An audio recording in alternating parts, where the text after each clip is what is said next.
Bonjour à tous, on va commencer du coup. Donc bienvenue au webinaire de présentation et de lancement du Challenge Innovation 2024.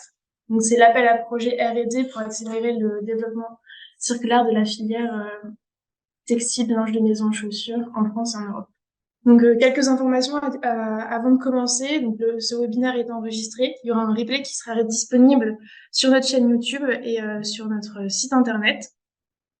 Vous pourrez poser pendant la présentation et après toutes vos questions dans l'espace questions et réponses de l'outil Zoom.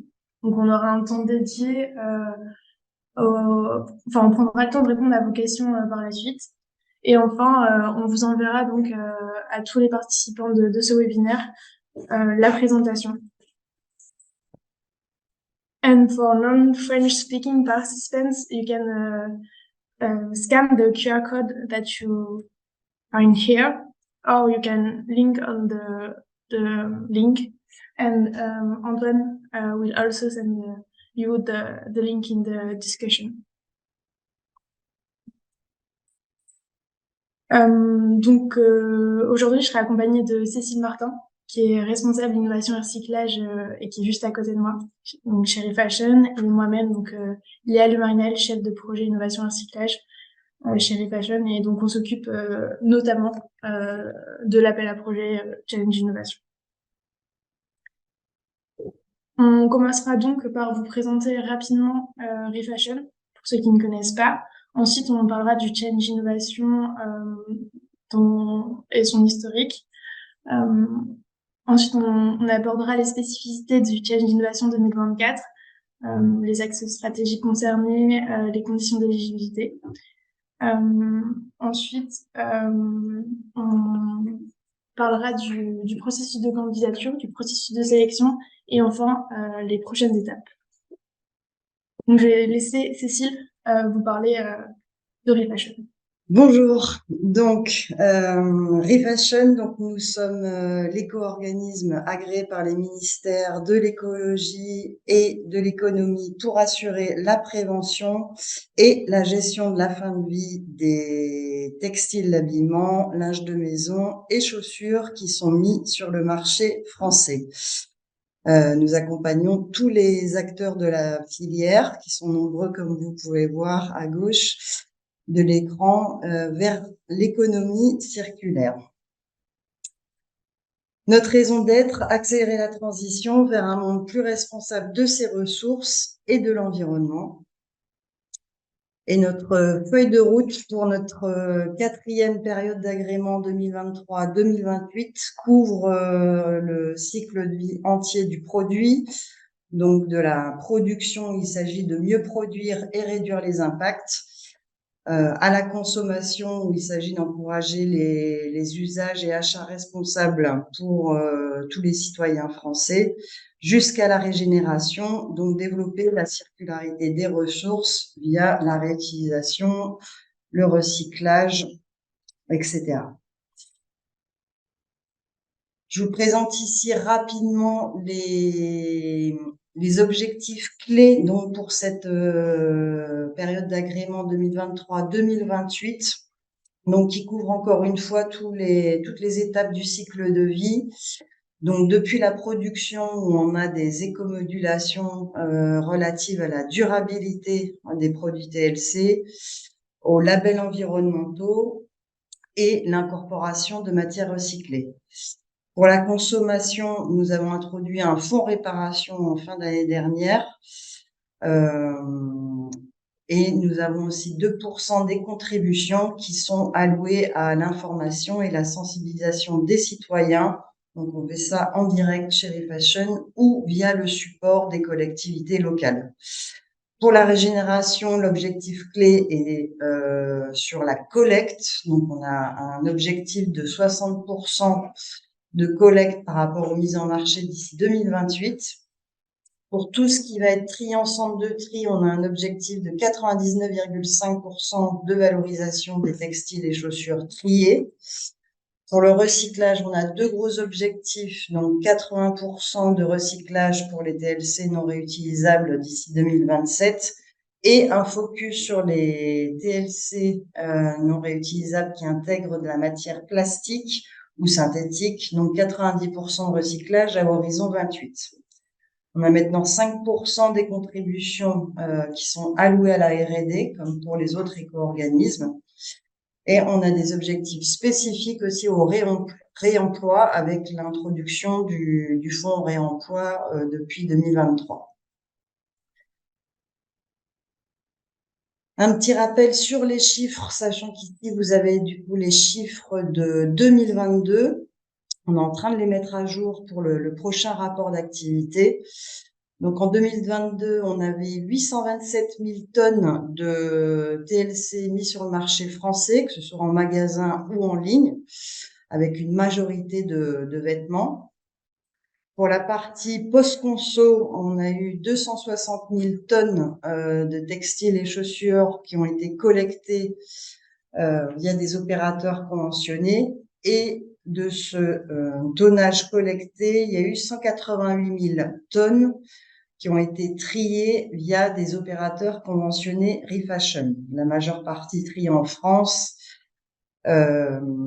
Et l'écart s'explique donc par des tonnages qui sont cédés à des opérateurs non conventionnés ou qui sont écrémés directement pour être vendus dans des magasins de seconde main ou qui sont des déchets comme tout ce qui est mouillé et souillé. Si on regarde un peu plus dans le détail les sorties de tri, donc on voit qu'on est toujours sur une majorité de réutilisation avec 59,5% qui est réutilisable, principalement à l'export avec un peu de réutilisation en France via les magasins de seconde main. Pour la partie recyclage, on est à 31,3% après le tri, avec une majorité des flux qui sont dirigés vers les filochages et également la coupe de chiffon. Il y a un tout petit peu de défibrage qui part vers la filature, faire des fils recyclés, et un tout petit peu de gisement plutôt synthétique qui part vers le broyage pour une application en plasturgie. Et enfin, on a le reste du tri, donc là, 8,2% qui sont dirigés en CSR, souvent tout ce qui est textile mouillé et chaussures non réutilisables. Et enfin, on a 0,5% de récupération énergétique, en valorisation énergétique, et 0,5% de non-valorisation, donc qui part soit en incinération, soit en enfouissement. Donc là, c'est le résultat des 67 centres de tri conventionnés Refashion. On vous remontre la cartographie des solutions de recyclage pour les textiles, sachant que bon, elle est assez complète, mais on va encore la mettre à jour dans les prochaines années, certainement avec de nouvelles idées de solutions de recyclage. Et ici, sur cette version, vous pouvez voir du coup les projets qui ont été financés dans le cadre du Challenge Innovation, dans les petits encadrés orange, donc qui couvrent vraiment toutes les voies de recyclage des textiles. Pour les chaussures, on attend encore plus de projets de recyclage pour compléter la cartographie. Donc, tout ceci fait partie des efforts de R&D au niveau du recyclage pour accélérer l'industrialisation du recyclage, et tout ça en but d'atteindre l'objectif de 80% de recyclage d'ici 2027. Donc, on a 3 leviers principaux sur ce début d'agrément. Donc, on conduit des expérimentations de préparation matière qui sont organisées par des centres de tri de la plateforme Recycle de Refashion, en fonction de cahiers des charges de recycleurs qui sont également inscrits sur cette plateforme. Dans un deuxième temps, on va conduire là des expérimentations d'adaptation des matières recyclées à la commande industrielle. Donc, comment adapter les matières à des produits recyclés, que ce soit pour des applications en boucle ouverte ou fermée. Et enfin, on conduit bien sûr des appels à projets, donc R&D, et appels à projets accompagnement de l'industrialisation, comme le challenge industriel qui vient juste de se clôturer. Donc, je repasse la parole à Léa pour vous parler du challenge innovation de Fashion. Donc oui, le challenge d'innovation de ReFashion, il existe depuis plusieurs années et donc c'est une opportunité unique de financement, notamment avec un financement de ReFashion pour les projets à hauteur de 50% max des dépenses éligibles. C'est également une opportunité de visibilité avec tout l'écosystème autour de ReFashion et enfin une opportunité d'accompagnement de ReFashion et de son comité scientifique tout au long du projet. On reviendra un peu plus tard sur le comité scientifique de ReFashion. Et ce change innovation de ReFashion, du coup, il a une double mission. La première, c'est de trouver et de massifier des solutions innovantes qui optimisent le recyclage des textiles et chaussures. Donc, textiles et chaussures, donc on entend par là les vêtements d'habillement et le linge de maison pour textile. Et on parle bien de textiles et chaussures usagés non réutilisables issus de la consommation des ménages français. Et la deuxième mission, c'est donc d'accélérer l'éco-conception et le développement circulaire de l'industrie. Donc soit en boucle fermée, donc en restant dans la filière textile, soit en synergie avec d'autres secteurs, donc en boucle ouverte. Donc le challenge innovation, il existe depuis 2010. Il y a déjà eu 13 éditions. Donc sur ces 13 dernières éditions, ReFashion a soutenu 64 projets pour un montant de 5,7 millions d'euros. Et donc vous pouvez retrouver toutes les informations des projets qui ont été soutenus sur le magazine Innovation. Donc, vous le retrouvez sur notre site internet et il y a également le lien sur cette slide, notamment avec le panorama des projets soutenus, donc une courte description de tous les projets qui ont été soutenus. Donc sur ces 64 projets soutenus, il y en a 75% qui ont obtenu des résultats concluants, dont 39% de projets finalisés avec pilote industriel validé, 36% de projets finalisés résultats probants avec prototype validé. À savoir qu'il y a encore 9% de projets qui sont encore en cours. Et enfin, il y a des projets qui ont été abandonnés ou qui ont été jugés non probants.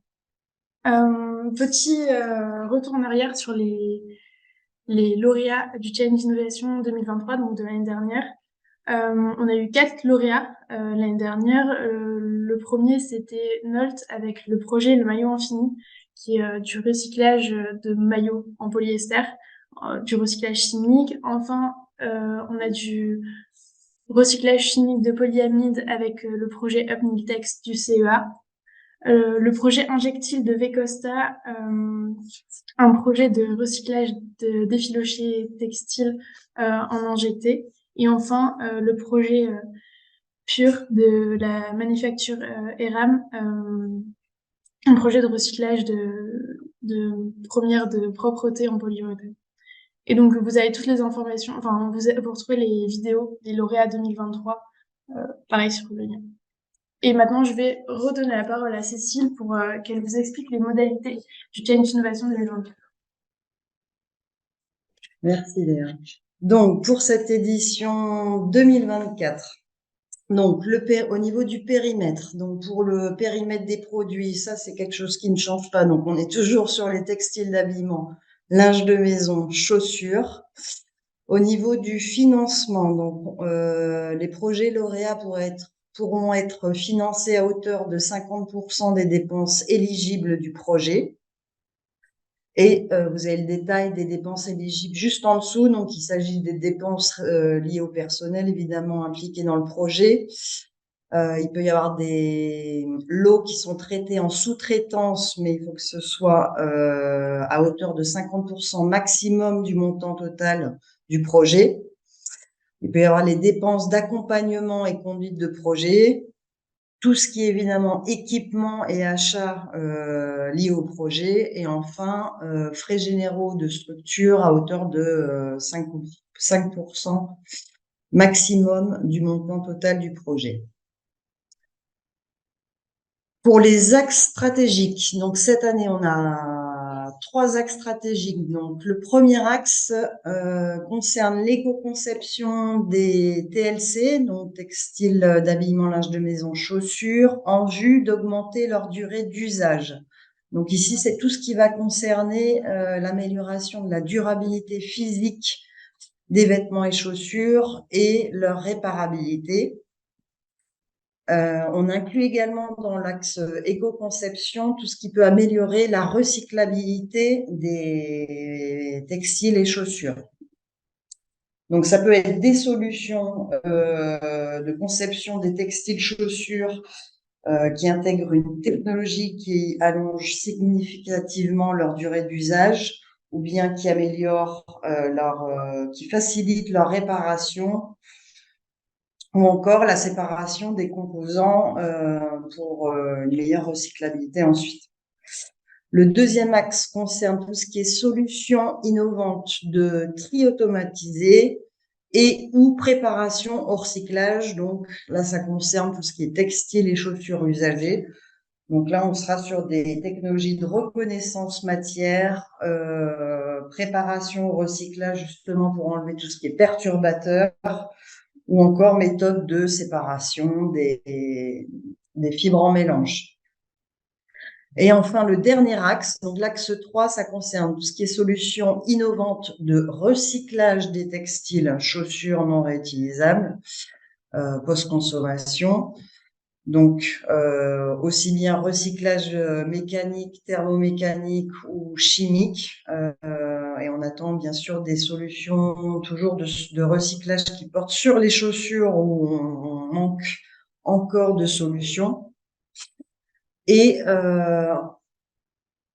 avec la solution de recyclage ou complètement à part, l'incorporation de matières recyclées qui sont donc issues de TLC dans des solutions industrielles. Donc là, application boucle fermée ou boucle ouverte. Mais la solution peut concerner recyclage jusqu'à l'incorporation de matières recyclées. Au niveau du niveau de TRL, donc TRL, pour rappel, on est sur tout ce qui est maturité technologique du projet. Donc là, on s'adresse on attend des projets qui sont de niveau TRL entre 1 et 6.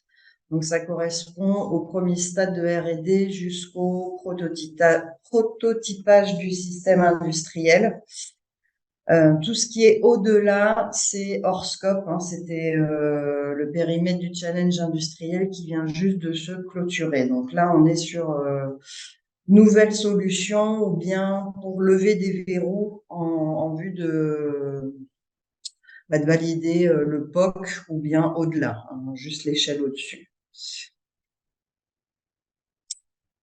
Les porteurs de projets et les projets éligibles, donc tout ce qui est conditions d'éligibilité. Donc sur les projets, donc évidemment, il faut répondre à l'un ou plusieurs des axes stratégiques qu'on vient de présenter. Bien sûr, il faut aussi respecter le niveau de TRL, donc entre 1 et 6, et ça, c'est le niveau de TRL en début du projet. Donc, on attend évidemment une montée en échelle au cours du projet. Spécifique à l'axe stratégique 1, éco-conception. Donc, bien sûr, là, on parle d'éco-conception de produits TLC à destination des ménages français. Et une petite précision, du coup, pour les projets visant à améliorer la recyclabilité des produits. Il est indispensable dans ce cas de veiller à l'impact sur la durée d'usage et à ce que celle-ci ne soit pas réduite. Pour les axes stratégiques 2 et 3, donc plutôt sur la fin de vie des textiles et chaussures, donc ça doit concerner la valorisation des textiles ou chaussures usagées issus de la consommation des ménages et collectés en France. Et enfin, pour l'axe stratégique 3, avoir pour objet le développement d'une ou plusieurs matières recyclées ou process de recyclage innovants qui soient techniquement fiables et économiquement viables, tant en termes de débouchés produits, marché que de process. Au niveau des projets qui vont apporter une solution innovante de recyclage, on précise quand même que tout ce qui va être upcycling, c'est exclu du périmètre. En ce qui concerne les porteurs de projets, donc on encourage fortement les projets qui sont menés en partenariat ou en consortium, tout simplement pour apporter une multitude des compétences tout au long de la chaîne de valeur. Cependant, une seule entité parmi les partenaires peut se positionner en tant que porteur de projet. Également, le porteur de projet doit avoir son domicile social situé en Europe. Et pour les solutions de recyclage ou tri automatisé, il faut que la solution soit implémentable sur du gisement collecté en France. Troisième condition pour les porteurs de projets, donc un acteur ne peut pas être engagé dans plus de 2 projets, que ce soit un projet encore en cours ou à venir, et il peut se positionner qu'une seule fois en tant que porteur de projet. Par contre, c'est possible d'être plusieurs fois partenaire dans différents projets. Voilà pour les conditions. Léa, pour le processus de candidature. Donc sur le process de candidature, on est sur un processus digitalisé via une plateforme. Donc vous avez le lien ci-dessous et il suffit juste de créer un compte sur la plateforme, de compléter les informations requises donc par le formulaire de candidature et de téléverser les pièces justificatives. Et concernant les pièces qui sont requises pour le dossier, il faudra télécharger et signer le règlement par le porteur de projet, bien remplir les tableaux financiers en format Excel, qui sont pareils à télécharger dans le formulaire de candidature. Il faudra aussi indiquer une lettre de motivation signée par le représentant légal du projet. Également des lettres d'engagement des partenaires ou du partenaire confirmé du projet ou à minima des lettres d'intention, notamment pour les axes 2 et 3. Et enfin, toutes les pièces administratives. De toute façon, tout est bien indiqué dans le formulaire de candidature. Vous êtes vraiment guidé pour la complétion de votre projet. À savoir que les dossiers doivent être établis en français ou en anglais et que tous les dossiers qui sont incomplets ou qui ne respectent pas le format requis ne seront pas pris en compte. Et donc, vous avez 2 mois pour compléter vos dossiers. La clôture s'effectue le 26 mai 2024, donc c'est un dimanche. Il faudra veiller à bien compléter en amont si vous avez des questions, par exemple.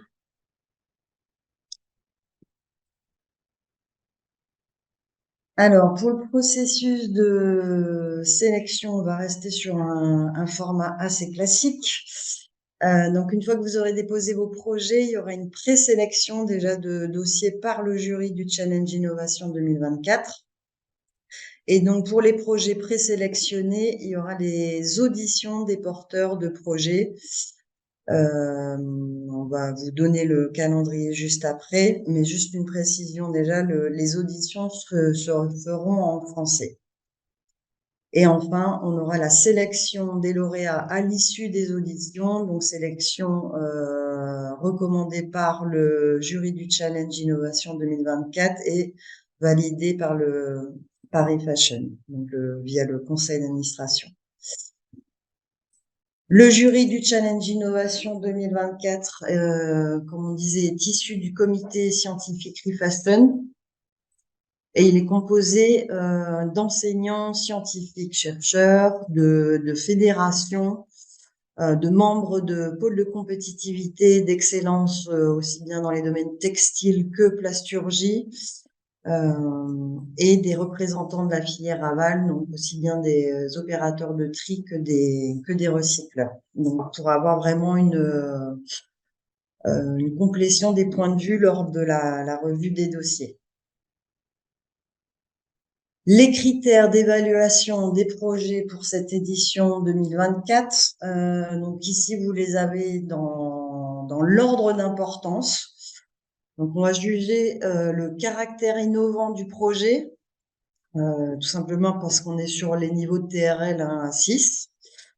On va regarder aussi attentivement tout ce qui est évaluation des bénéfices environnementaux.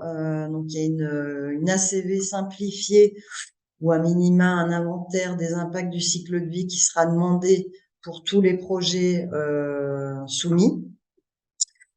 On va regarder aussi la nature et le volume de textiles, linge de maison, chaussures impactés par le projet, que ce soit aussi bien pour les projets d'éco-conception que réparation, recyclage ou recyclage. Et aussi de façon assez classique, la facilité d'implémentation du projet. Donc, est-ce qu'on a bien pensé à regarder aux risques et aux leviers de mitigation des risques? On demandera également de penser à la suite du projet, donc regarder tout ce qui est débouchés industriels et commerciaux post-projet.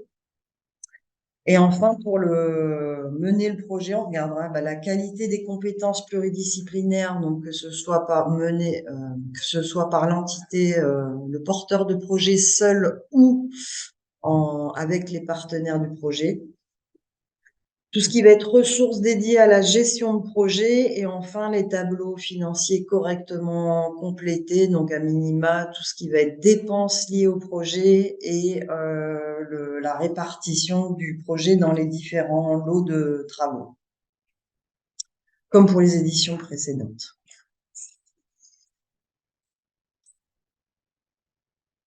Et enfin, du coup, les prochaines étapes. Donc aujourd'hui, le lancement du Challenge Innovation 2024, tous ensemble. Dans 2 mois, le 26 mai 2024, la clôture des candidatures. Ensuite, on aura environ une semaine de présélection des dossiers par le jury, dont vient de parler Cécile. Ensuite, 2 jours d'audition des candidats présélectionnés. Donc, cette audition aura bien lieu en français. Et enfin, la sélection finale des lauréats en fin juin. Et donc, si vous avez une idée de projet, vous pouvez du coup candidater dès maintenant sur la plateforme. Donc, avec cette date limite des candidatures, le 26 mai à 23h59. Voilà. Si vous avez des questions, n'hésitez pas. Du coup, je vois qu'il y a déjà quelques questions. On va les prendre, on va répondre. Du coup, il y avait une question sur les critères plus précis pour l'éligibilité. Je crois qu'on y a répondu, et notamment avec les critères d'évaluation. Donc, c'était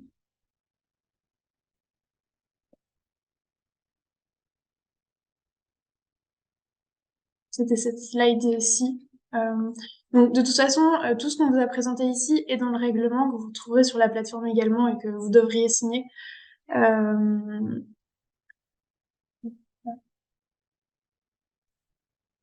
Donc, il y avait également une question sur le périmètre produit. Est-ce que les produits invendus, pré-consumer, sont admis dans le challenge? Donc ça aussi, je pense qu'on y a répondu. C'est ça. Oui, non, c'est vrai, on n'a pas précisé ça. Donc, en gros, pour les projets qui vont porter sur des solutions de recyclage, donc oui, il est possible d'inclure d'autres déchets que des textiles, chaussures usagés, donc post-conso. Cependant, on attend que le gisement post-consommateur soit quand même majoritaire dans la proposition. Donc ça, il faudra clairement le mettre en avant. Donc évidemment, dans une solution de recyclage, on peut avoir plusieurs flux et ça, c'est tout à fait normal. Néanmoins, ici, on attend une mise en avant des produits post-consommateurs. Euh, Donc ensuite, il y a des questions sur le budget. Quel niveau de budget maximum et quel niveau de budget est attendu et quelle est la limite de budget par partenaire. On n'a pas de limite de budget parce qu'on ne veut pas se fixer des barrières. Euh, Après, de toute façon, il faudra qu'ils soient en adéquation avec le niveau de TRL. Et à savoir que la moyenne des montants financés jusqu'à présent est de 89 000 euros par projet, donc sur les 64 projets qu'on a soutenus. Euh, Ensuite, euh, sur le temps d'accompagnement peut-être, pendant combien de temps accompagnez-vous les startups gagnantes du challenge? Pareil, il n'y a pas de limite de temporalité. Euh, Ouais, bah surtout, on est souvent sur des projets, enfin, dans ce qu'on a reçu là, dans les précédentes éditions du Challenge Innovation, en général, les projets sont entre 6 mois plus 1 an jusqu'à 3 ans. Voilà, c'est ce qui est attendu sur des projets plutôt TRL 1 à 6. Euh, voilà. Moi, je vais revenir sur la question. Donc, quand on dit qu'un porteur de projet ne peut pas être engagé sur 2 projets en cours, c'est 2 projets en cours du Challenge Innovation. Donc, il faut savoir actuellement qu'on a 6 projets encore en cours. Donc, il s'agit des 4 projets qui ont été lauréats de l'édition 2023. Et on a 2 projets encore en cours sur le issu du Challenge Innovation 2021. Voilà. Par contre, il est possible d'avoir déposé un projet au Challenge industriel et de déposer ici un projet au Challenge Innovation, euh, vu qu'on n'est pas du tout sur les mêmes niveaux de TRL.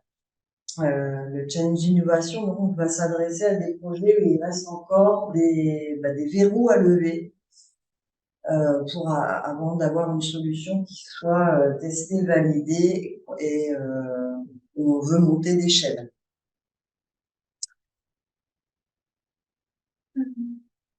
Après, ouais, on peut peut-être passer sur les questions plus de financement. Donc, il y avait, est-ce que les projets sont conditionnés aux fonds propres et est-ce que l'aide est cumulable avec les aides publiques type VPI? Oui, bien sûr. Donc là, nous, donc les subventions Refashion. Donc, pour rappel, un projet peut être financé à hauteur de 50% maximum des dépenses éligibles du projet. Et le soutien financier Refashion sont des subventions nettes de toute taxe. Il s'agit d'un financement privé, donc il est tout à fait possible d'aller chercher des cofinancements, donc que ce soit des aides publiques type ADEME, hein, il y a des aides ADEME région, d'aller chercher des financements type BPI France, et même, il faut surtout pas oublier aussi de faire une demande de crédit d'impôt recherche ou crédit impôt innovation, où là aussi il peut y avoir des aides. Et la question est-ce que le taux d'éligibilité à 50% est également valable pour les laboratoires acteurs universitaires? Euh, Taux d'éligibilité. Donc, on est sur, nous, on finance à hauteur de 50% maximum du montant des dépenses éligibles. Et là, si la question est plutôt sur la sous-traitance, en gros, il peut y avoir 50% du montant total du projet qui soit alloué à une partie de sous-traitance ou prestation externe. Il faut juste savoir que le montant total du projet et par conséquent le montant du soutien financier qui est demandé à Refashion, c'est celui qui va être celui qui est pris en compte, c'est celui au moment du dépôt du dossier de candidature au plus tard le 26 mai. Après, il sera possible de réallouer certaines dépenses sur entre des prestations, des dépenses de personnel interne. Mais par contre, le montant demandé à Refashion ne peut plus bouger par rapport à celui qui figure dans le dossier de candidature déposé au plus tard le 26 mai. Peut-être la question aussi, combien de projets sélectionnez-vous? Donc pareil, on n'a pas de nombre limite de projets. C'est totalement indépendant des années. Par exemple, l'année dernière, on en a eu 4. En 2021, c'était 5 lauréats. Ça dépend vraiment des projets qui arrivent et de leur pertinence. Oui, on ne veut pas se fermer la porte, c'est clair, sur des projets que le jury jugerait très intéressants. Et donc, il n'y a pas de... Alors, nombre de partenaires maximum autorisé. Bon, on va pas dire 20 partenaires, hein, on est quand même sur des projets TRL 1 à 6. Donc là non plus, il n'y a pas de limite fixée, mais c'est en fonction des besoins du projet. Donc pour tout ce qui va être axe stratégique 2 et 3 sur la fin de vie du produit, il faut impérativement quand même penser à l'approvisionnement des textiles ou chaussures usagées qui seront traités dans le cadre du projet. Donc avoir au moins un partenaire opérateur de tri conventionné Refashion. Et après, des labos, s'il y a besoin de faire des tests en externe, éventuellement un consultant en ACV pour mener la partie évaluation des bénéfices environnementaux du projet.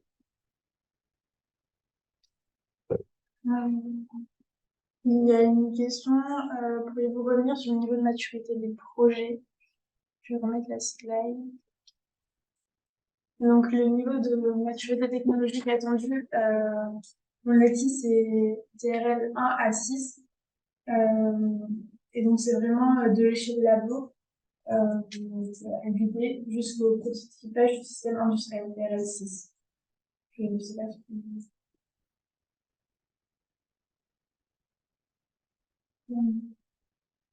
Et donc, si un projet aujourd'hui est TRL 5,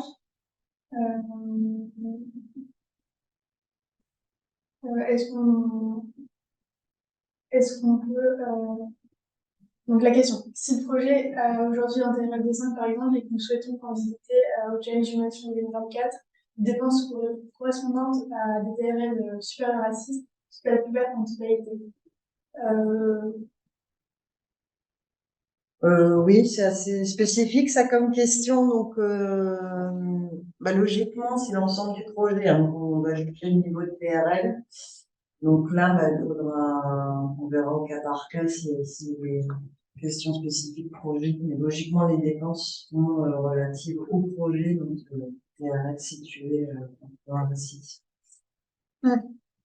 Après, on peut très bien sélectionner une partie du projet. Une partie des lots oui. et des dépenses allouées. Ouais, on est sur un financement à hauteur de 50% maximum. Il peut y avoir des lots qui sont jugés non éligibles au financement Refashion. Donc ça, c'est à la discrétion du jury du Challenge Innovation.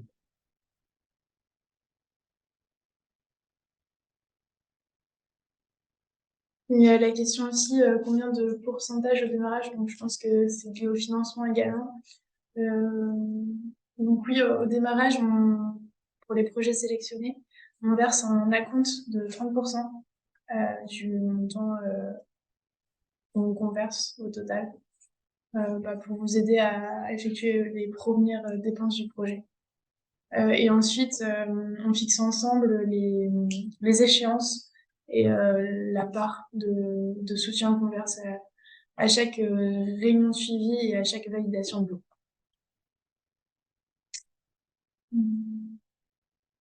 Alors, je vois qu'il y a des questions autour de la remarque qu'on a faite sur les projets d'upcycling. Donc, on attend des solutions de recyclage qui s'adressent vraiment au recyclage matière et qui permettent de traiter un volume conséquent ou une matière en particulier dans le gisement. Donc, tout ce qui va être upcycling plutôt créatif. Donc là, je vais prendre un exemple. Par exemple, transformer un jean en sac. Bon, là, ce sera exclu, ce type de projet. Il faut regarder les critères de sélection des projets. On va vraiment regarder la nature et le volume potentiel de textiles, chaussures qui sont impactés par le projet. On veut vraiment arriver à des solutions qui permettent l'industrialisation du recyclage en France et en Europe. Donc la suite logique des projets euh, qui ont des projets qui réussissent à l'issue du challenge d'innovation et qui arrivent à un TRL 7 en fin de projet, peuvent tout à fait candidater au challenge industriel l'année prochaine pour monter l'échelle.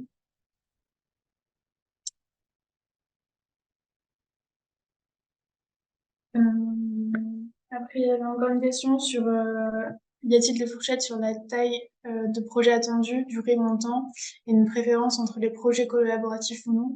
Donc, on incite vraiment aux projets collaboratifs comme les difficiles pour multiplier les compétences. Euh, et donc, pas de durée ni montant attendu spécifiquement. Ça dépendra de votre projet. Oui, on a eu des projets, enfin pour vous donner une fourchette là sur les 14, les 13 éditions, pardon, on a des projets, le temps du projet démarre à 20 000 euros jusqu'à 1 million, quoi. Donc ça dépend vraiment du projet. Mais évidemment, là, on va pas être sur des montants comme les projets qui ont été déposés au challenge industriel. Donc, il y a une question sur les partenaires pertinents pour ces projets. Donc, oui, sur la plateforme, on adressera un lien vers les opérateurs de tri conventionnés Refashion, par exemple. Il y a la plateforme. Enfin, on peut aussi si vous nous contactez, on peut aussi vous rediriger vers des sites, notamment qui listent des cabinets ou des consultants qui peuvent effectuer la partie analyse de cycle de vie ou évaluation des bénéfices environnementaux de la solution. Et en concernant la limite de temps de financement, pardon, je vois les dernières questions en dernier. Non. En fait, on se base sur la durée du projet. Donc, généralement, là, au challenge d'innovation, on est sur 3 ans maximum. Mais voilà, s'il y a un peu de retard au cours du projet, là, la durée du projet se rallonge un petit peu. Mais sur des TRL 1 à 6, on n'attend pas vraiment le projet au-delà de 3 ans quand même. Et la deuxième partie de la question, c'est est-ce qu'une thèse de 3 ans est éligible, par exemple? Alors, oui, ça, on l'a jamais eu. Normalement, on fait du financement de thèse à part, mais ça peut être une thèse portée sur un projet spécifique. Là, je propose enfin, faudrait peut-être qu'on voit en interne au niveau des mécanismes et des outils de financement, la Refashion. Et donc, si c'est un projet qui est déposé avec un thésard en tant que porteur de projet, ça peut fonctionner. On reviendra vers vous avec plus de précision là-dessus.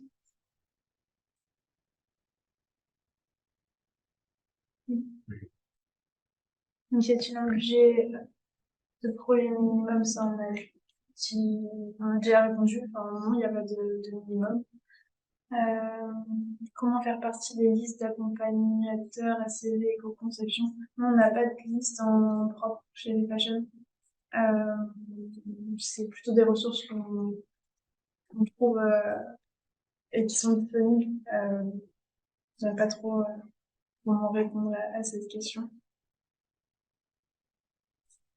On pourra fournir des listes il y en a pas mal sur Euh,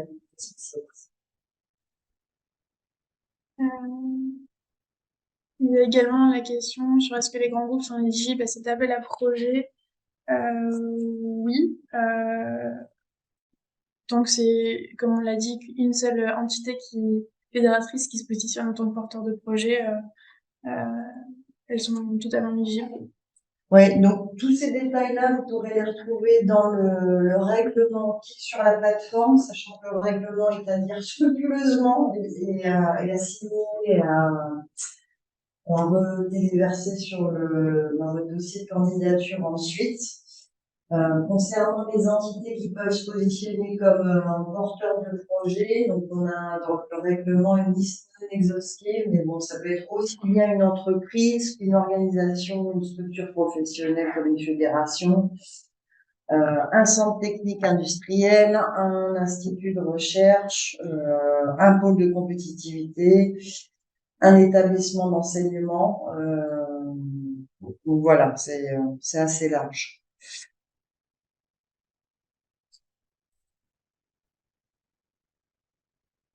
Et ou même un metteur en marché aussi, voilà, qui pour le coup devra être à jour de ses éventuelles cotisations.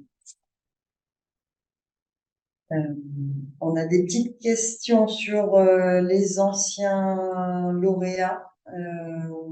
Donc là, on vous partagera la présentation. Vous pouvez retrouver les liens vers les vidéos des différents projets lauréats.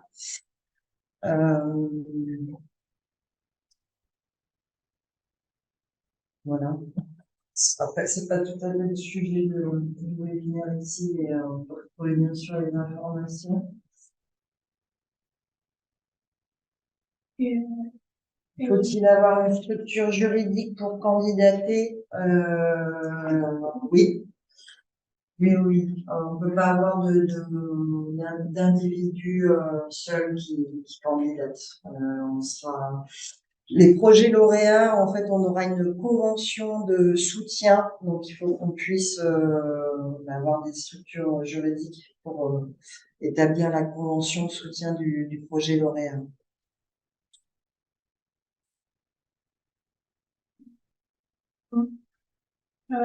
pour l'instant, il n'y a plus de questions. Je pense qu'on peut clôturer là le webinaire. En tout cas, merci beaucoup. Merci beaucoup d'avoir pris le temps d'être avec nous ce matin. Si vous avez encore des questions, donc vous pourrez nous contacter soit directement via la plateforme, soit sur l'adresse mail challengeinnovation@refashion. Et on est à votre disposition si vous avez encore des questions. N'hésitez pas. Voilà, merci beaucoup et bonne journée à vous.